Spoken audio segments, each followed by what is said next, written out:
welcome to Off the Podium. I have a legendary musician, Rand Blake, with me. Rand, welcome to Off the Podium. It's a pleasure being here.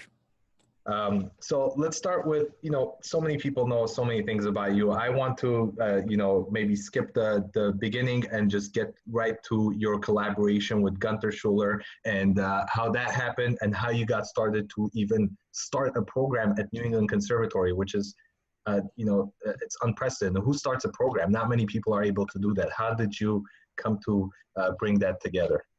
Well, I had vision and ideas, but really so did Gunther. And being the president, he really pushed it through. There were some faculty that were not terribly supportive, and I don't think it would have happened without Gunther. Wow. I don't begin to know all. He certainly some trustees, which had caused him to be president, helped. And there were some faculty members that were very enthusiastic. Uh-huh. That's amazing. Do you know anything? Because I read that he just came up with the term or the genre called third stream, but do you know anything more why he called it that specifically? Were there other considerations? Yes, this has been documented in many books. It was in a New York article, New Yorker, in 53 or 54. There's one stream which is a river which might be called Schoenberg, Stravinsky, Bartok, Charles Ives, and another river that might be Louis Armstrong, Thelonious Monk, Chris Connor, Billie Holiday, and Abbey Lincoln, and then they might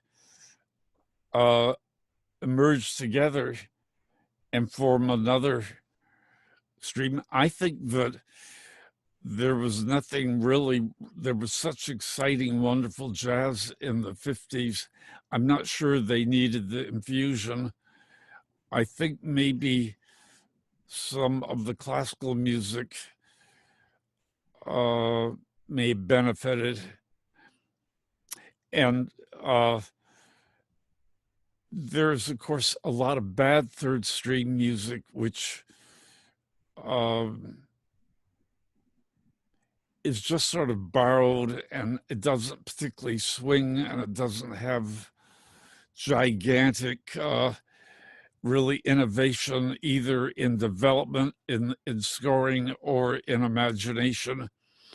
And but this was the basis of the department.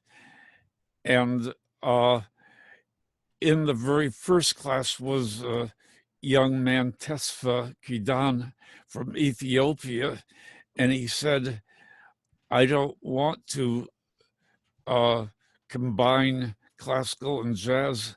I want to combine the country of my music, Ethiopia, with another music. And I believe he felt it was going to be Argentina and the tango. So really, it's not just the third stream. I call it third streaming. Streaming, it's an art of doing something.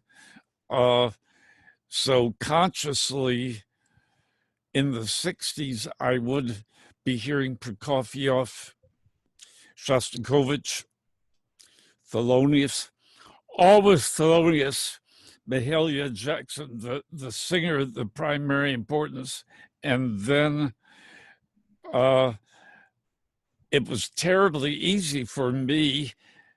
Maybe I already had the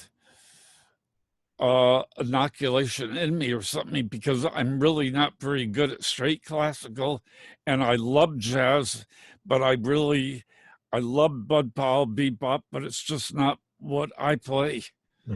And so that is what we're continuing to do right now, this day in the department. I met Gunther January 19 early early 1958 Atlantic Records.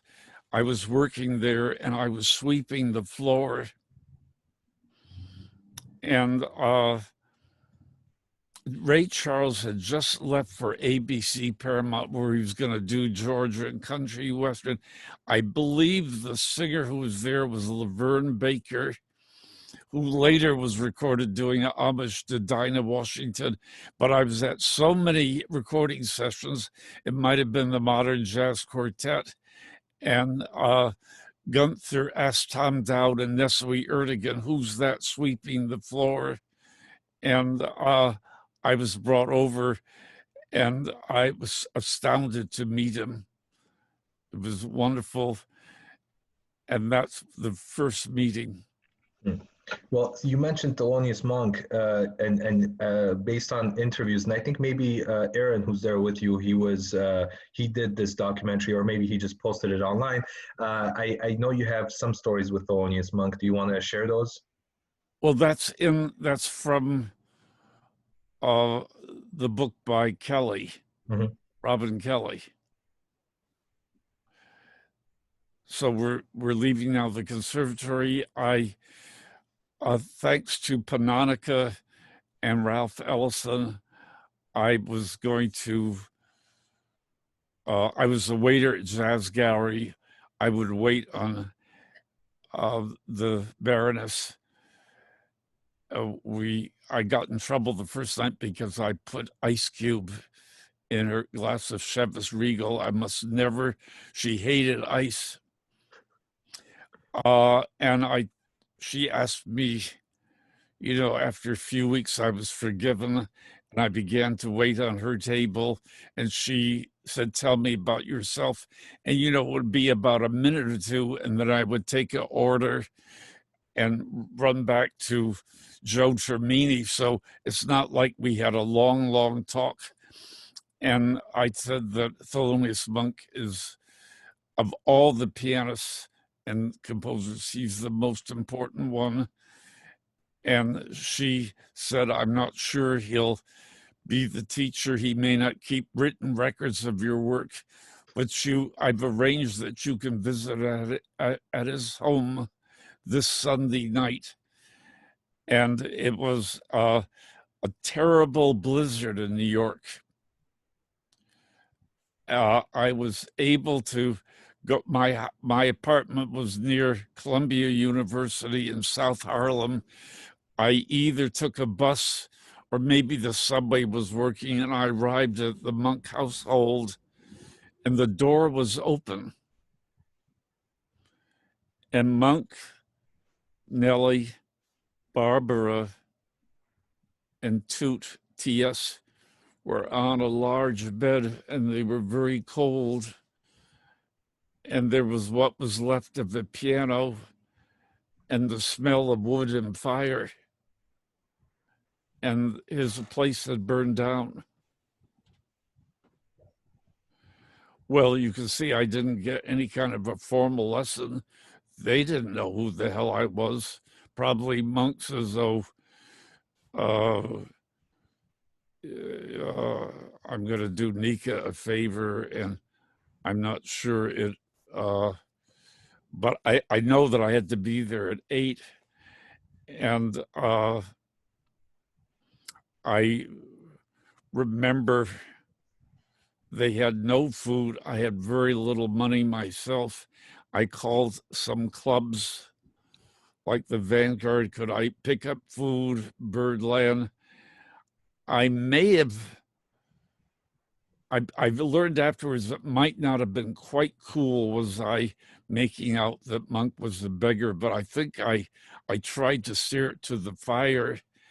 And I know Connie Kay from the Modern Jazz Quartet was very sweet and brought me a hamper of food to bring. And the storm was so bad that Nika could not come over from Weehawken, New Jersey. And it snowed for 2 days. And I just tried to make myself useful and stayed around for about a month to see what I could do to help. And then gradually, I mean, I really wasn't needed. I missed being at the Monks, but, you know, I wanted to make sure I wouldn't be a nuisance.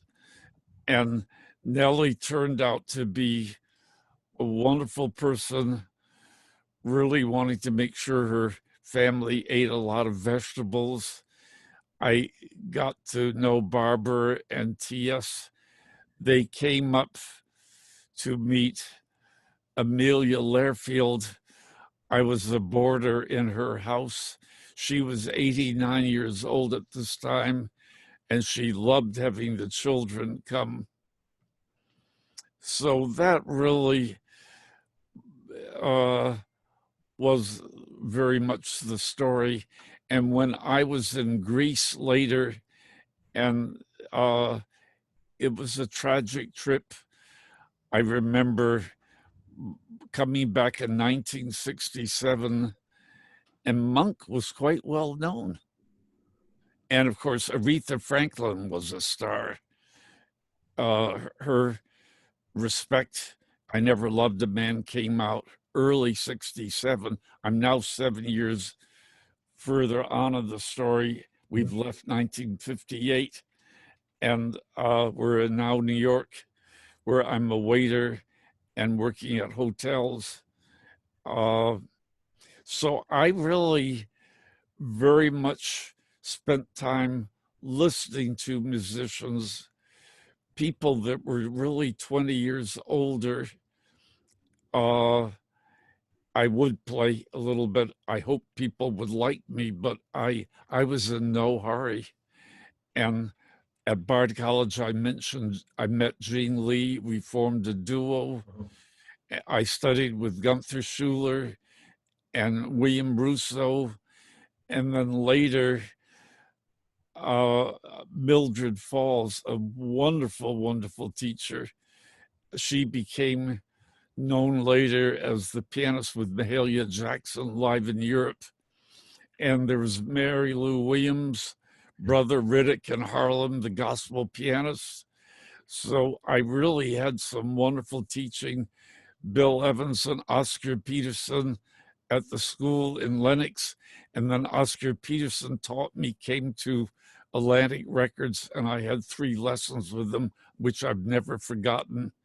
He could imitate me and not use his wonderful technical velocity.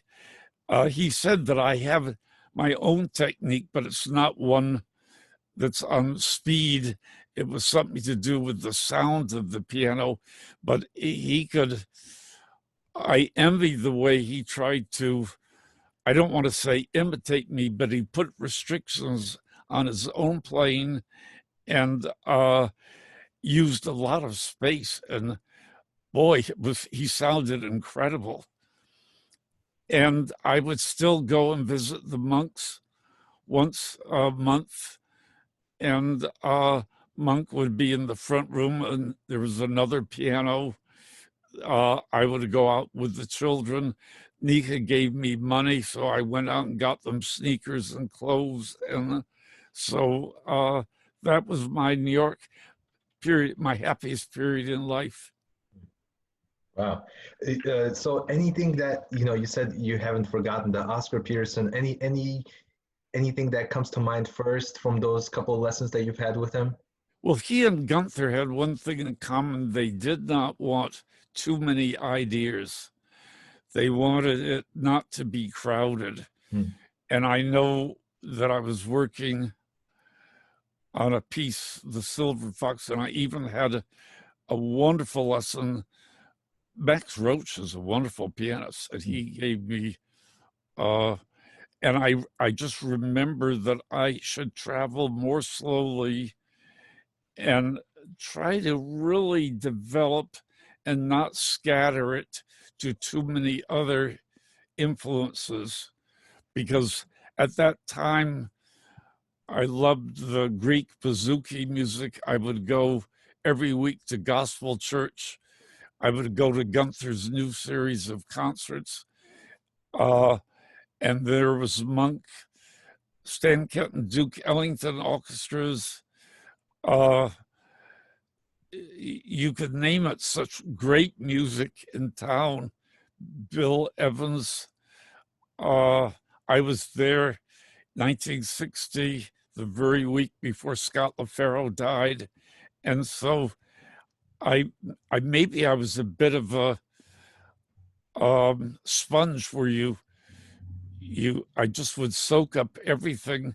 And I think my playing was very disjointed.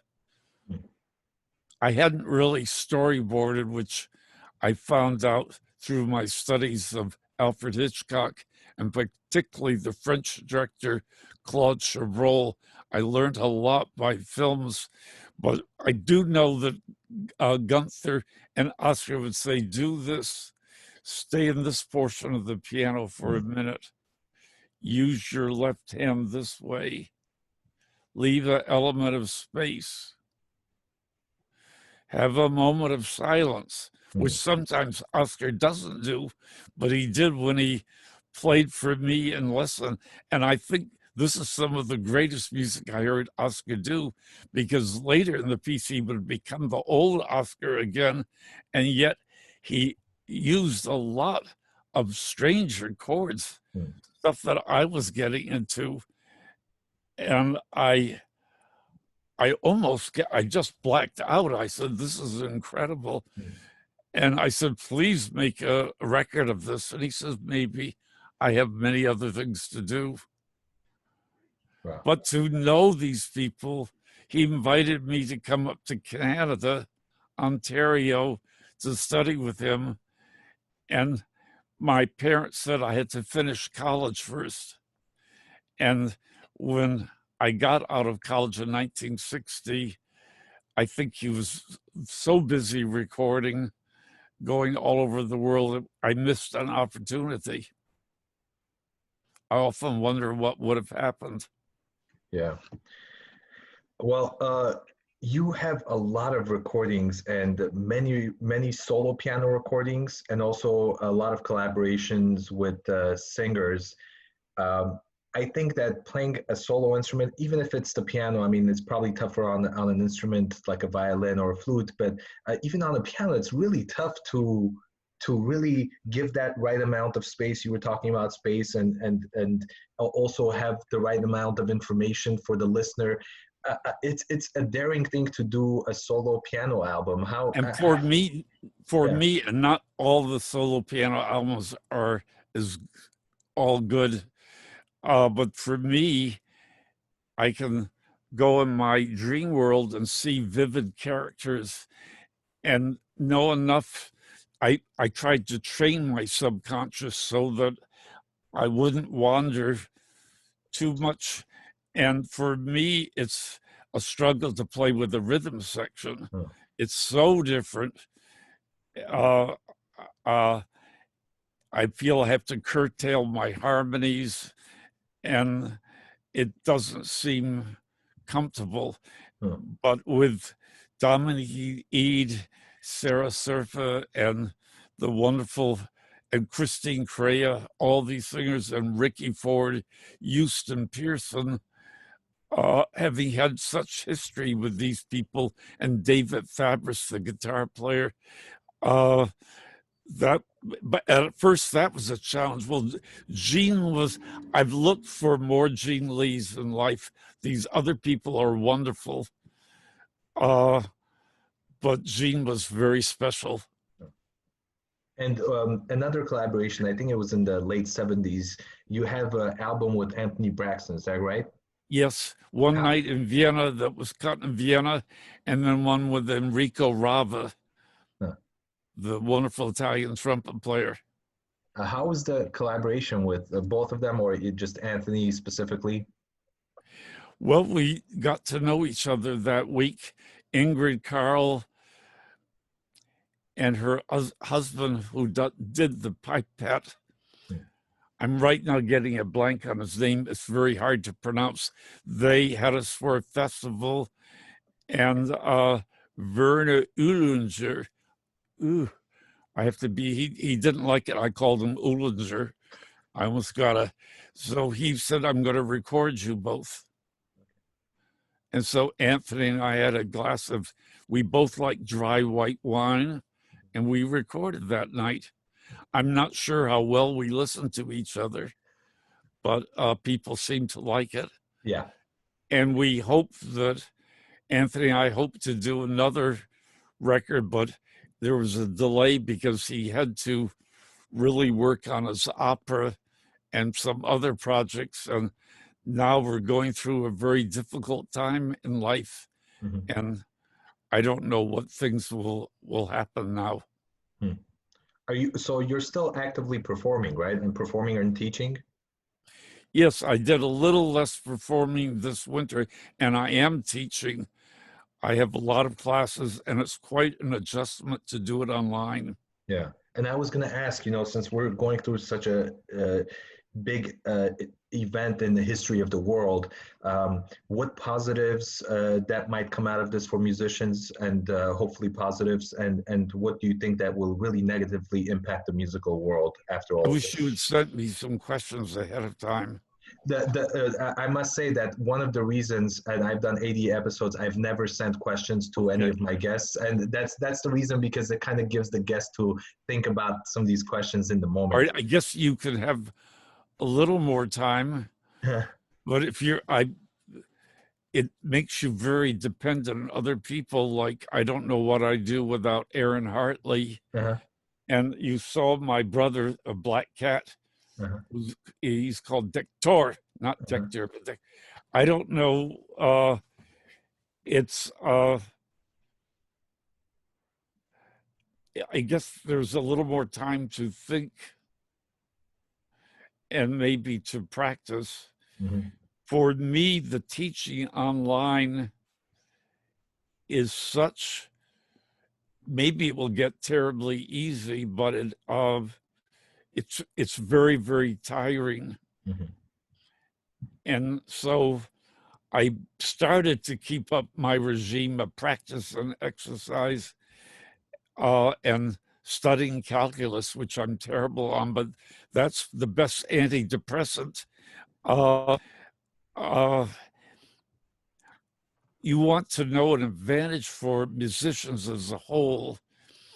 They feel terrible.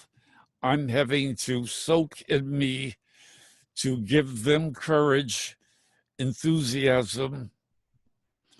A lot of them are right now going to be issuing videos. I think it may be very sad they cannot go out to clubs to hear their peers or older people. And maybe they have not become a record collector like I have. And there are, of course, things on YouTube, but there's nothing like owning a record, a CD, a LP. I think that there may be more time. Maybe they're learning to be compassionate. Some people are older and need help. And I will say that if Aaron had to go away for a week or two, there are a few people I could call on now that really surprised me. It would be a bit of an effort. These people don't have an automobile, so I wouldn't do it much, but it's important that they care, and maybe they're doing things to help their family or neighbors. So it may be slowing down. Now, I realize there's a whole group of people that don't have any financial security. And I know it's important to have suffering in one's life, but it's so important to have good luck. And I know some people are very depressed now. And I think there must be so many ways we must salute our health workers. By the way, keeping my eyes half closed, I should have asked to have my shades here. It's very, very bright here in this room, so that's why I blink a lot. And poor Aaron, he's less able to work. Thank you, Aaron. I think that people, that authors, painters, if they have access to their studio, maybe they are able to develop a routine where they really are able to spur on their creativity. And of course, paintings and sculptures can be shown on, are we on Zoom now? Is this Zoom or is this the, okay. So there's, but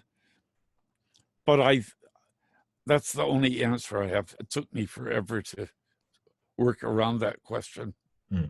Oh, no worries. This is great. I wanted to know because you talked about this in an interview, but the Macarthur Fellowship, the Genius Grant, as they call it, you received that, but you also said that you wish this existed years before because you named some iconic individuals that you wish they had the opportunity to receive that award as well.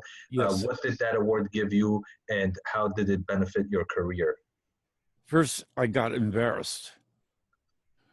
And I didn't use it to benefit.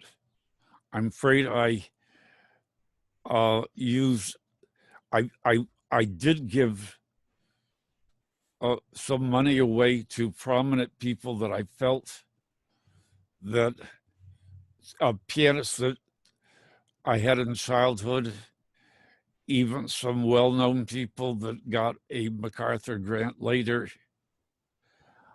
I know that when I got it, the other recipient was Max Roach, and he called me up and said, be very proud and don't let people ruffle you or all that. But I did feel badly that Mary Lou Williams,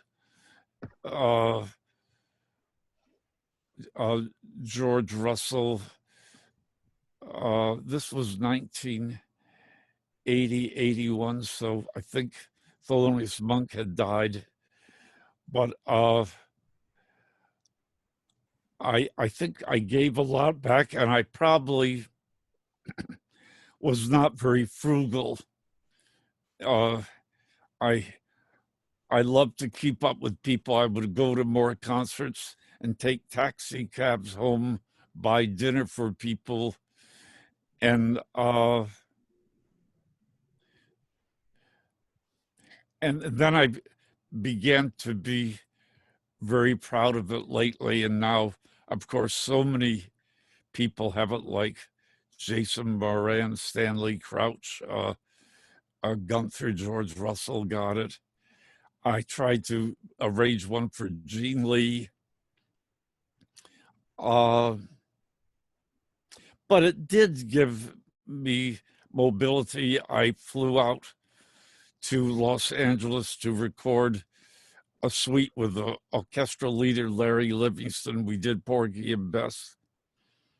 And it did enable me to cut down my teaching, and I really practiced a lot.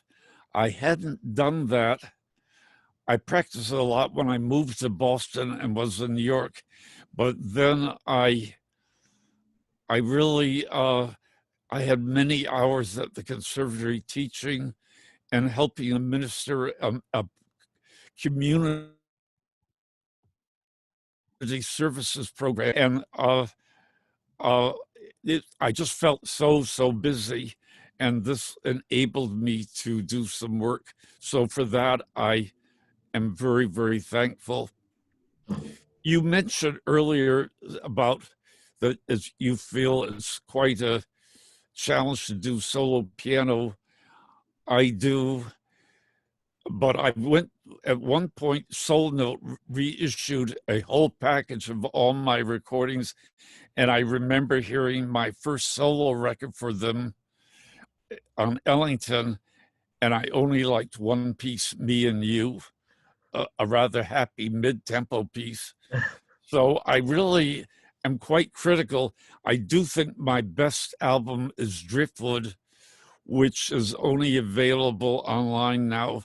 It's sold out. But Yeah. So again, going back to something you've said in the past, and I'm sort of paraphrasing this, but own signature. You said musicians should have their own signature, own self-portrait, not just be a studio musician or an eighth-row fiddle, only reading and obeying. How does a musician come to Well, that point? I sound like Jehovah in the Old Testament. Some people, I mean, Hank Jones or Kenny, they count, and Art Taylor, he recorded so many things in the afternoon. His life was so busy in the 70s, 80s, making prestige records, all the records with Red Garland, and then all the gigs at night. And I'm sure the gigs at night, he was a sideman. It might not have been reading music or playing bad pop, but I don't think he got to be used a lot. Red Garland, people use Billy Taylor. Other than Coleman Hawkins and one or two people, not many people use Thelonious Monk as a sideman. He was very, very individual. Earl Gardner was individual. Ray Charles did an album with Milt Jackson, but these had strong personalities. So I think that's very outrageous for me to say. And I also think that people who are 20, 25, 30 years old should not worry too much about being personal. They need to go into the history and hear other people. It's so necessary. And not to suddenly issue too many albums at once. Although I think I've done too many albums myself recently. Well, no, that was a perfect answer. Thank you so much. This is sort of a fun question. I ask this of all my guests, but people know you as this legendary educator, musician, but something that your fans or people who follow your career closely that might not know about you that you're willing to share with us. Well,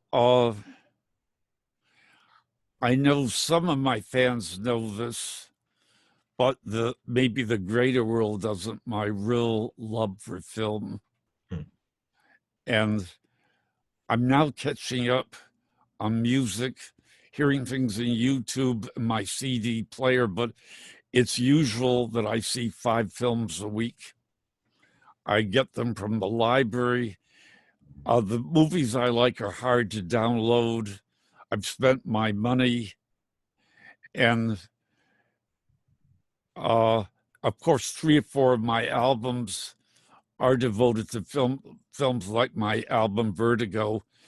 The other thing in my life that would be relatively new for people to know about me is my love for mathematics.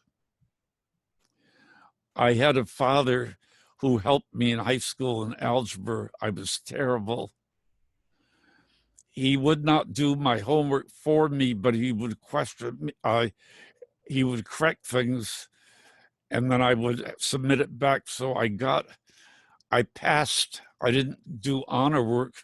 And he said, before you're 80, will you return to math? I said, why? He said, make it a commitment.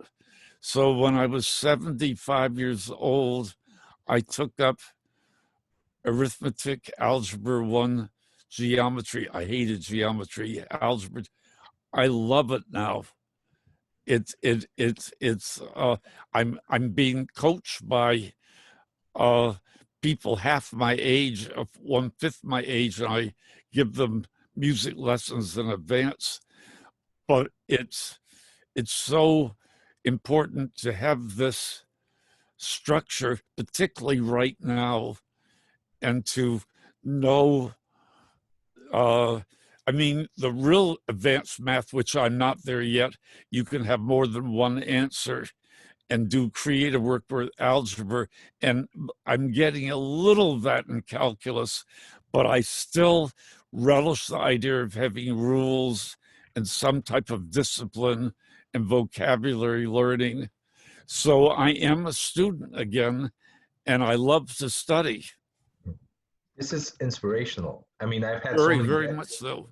I've had so many guests, and this is one of the most inspirational things I've heard. You are 81, I think, 81 years old, and you are still learning, and you're still excited about learning, and that's what I love. And I wish more people were excited that way, because I've met people who are maybe 40 years old and they seem to have settled down and they're not eager to learn the way you're excited to learn. So I love that. I want to learn. I want to discover music that I've ignored. Now, one of my very favorite people is Whitney Houston. I think she's just fabulous, but I didn't like her first 3 CDs. She had technique, range, but her live performances in South America, it's jazz, it's gospel, it's unique. There are moments where she is not just singing; she can limit her range, and it's very, very deep emotionally. But I still won't take an argument about Mahalia Jackson, and I know a lot of people forget Chris Connor, who's rather uneven and has made some decent records, but when she's great, there's nobody like her. And of course, Aretha, I followed her, Billie Holiday, Ray Charles, James Hooker, the blues pianist, Sonny Boy Williamson, going back to the blues, concentrating on Shostakovich. Russian music is so exciting. And then Hank Osnetsky has opened the door to klezmer music, Hasidic, the Yiddish theater music. At first, that was rather distant, but I love the Sephardic music of southern Spain. So there's so much to learn. Yeah. So much to read. Yeah. And one person who I've read briefly you've talked about is George Avakian. Oh, he was a wonderful man. Gunther took me to meet him. And within I took Jean Lee a second time. I went to visit his warehouse. He was in the business of rugs. He had fabulous rugs. And I know his interest in Alan Hovhaness and other wonderful Armenian musicians and artists. And he and Gunther went out to a room and talked. And I said to Gene, I think we're overstaying, let's go. And they came back, and George said, would you like to both record for us? And so I have to thank my manager at the time, Guy Friedman, that also did something about it. And he was wonderful. I got to see George. He never recorded me again, but he would invite me to hear other people or to go out with them. And I ran into him at the Stockholm airport in 1966. Charles Lloyd quartet he was managing at the time. I was with Gene, and we took a plane to Belgium. One person was acting up in the airplane, asking for a lot of, I won't mention the name, but George Avakian, calm people. And then we met Florence de Lanois, a wonderful lady who was a patron of mine. And with George Avakian, we went out for dinner, and he could regale us about stories when he was with Columbia Records, the people he believed in, how much he loved Sonny Rollins, and what a great, great guy he was.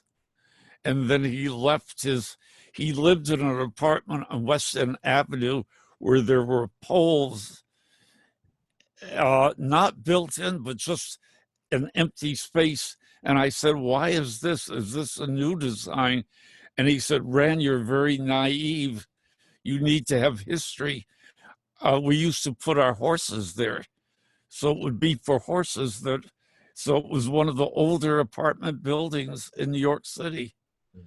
I don't think he necessarily was riding horseback in 1935, but he loved that. Yeah, and And being he had Armenian. two wonderful children. I loved his wife, his sister-in-law, and they had duo. It's just a wonderful. And John Hammond was so kind. At Bard College, there was no jazz major, so John Hammond would tell me to do one thing, John S. Wilson another thing, and Oscar Peterson another thing. And of course, Gunther Schuller put it all together.